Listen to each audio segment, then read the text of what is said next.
Hi friends, welcome to Tejas kitchen. ఈరోజు మన ఛానల్లో నేను బాదం పొడి మిక్స్ ఎలా చేయాలో చూపిస్తానండి. మనకు మార్కెట్లో దొరికే బాదం మిక్స్ కాకుండా ఒకసారి ఇంట్లో ఇలా ట్రై చేసి చూడండి. మనకి ఈజీగా 1 మంత్ వరకు స్టోర్లో ఉంటుంది. 1 కప్ బాదం తీసుకొని మంచిగా డ్రై రోస్ట్ చేసుకోవాలండి. సిమ్లో పెట్టి రోస్ట్ చేసుకోవాలి, ఎందుకంటే లోపల వరకు బాదం అనేది ఫ్రై అవ్వాలి. తర్వాత ఇందులో 1/2 కప్ జీడిపప్పు వేసుకొని మంచిగా ఫ్రై చేసుకోవాలి. ఇందులో 2-3 యాలకులు కూడా వేసుకోవాలండి, ఫ్లేవర్ బాగుంటుంది.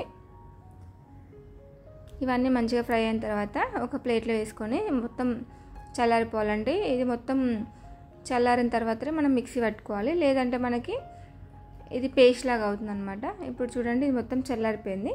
ఇప్పుడు మనం మిక్సీ జార్లోకి ట్రాన్స్ఫర్ చేసుకొని పొడిలాగా చేసుకోవాలి. మీరు కావాలంటే ఇందులో పిస్తా కూడా వేసుకోవచ్చండి. నేను ఇక్కడ పిస్తా యాడ్ చేయట్లేదు. వీటిని మిక్సీ పట్టుకోవాలి.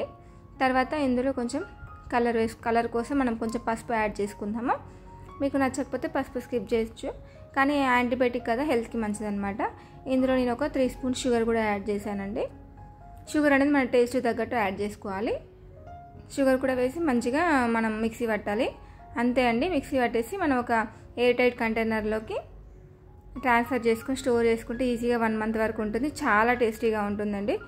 బాదం తినని పిల్లలు కూడా ఇలా పాలల్లో వేసిస్తే ఖచ్చితంగా ఇష్టంగా తాగుతారు. వేడి పాలలో కానీ చల్ల పాలలో కానీ వేసుకొని తాగితే చాలా బాగుంటుంది. ఒకసారి మీరు కూడా ఖచ్చితంగా ట్రై చేసి చూడండి. మీకు ఎలా వచ్చిందనేది నాకు కామెంట్ చేసి చెప్పండి. అండ్ మీకు ఈ వీడియో నచ్చినట్టయితే మన ఛానల్ని లైక్ చేయండి, షేర్ చేయండి, సబ్స్క్రైబ్ చేయండి. Thank you for watching.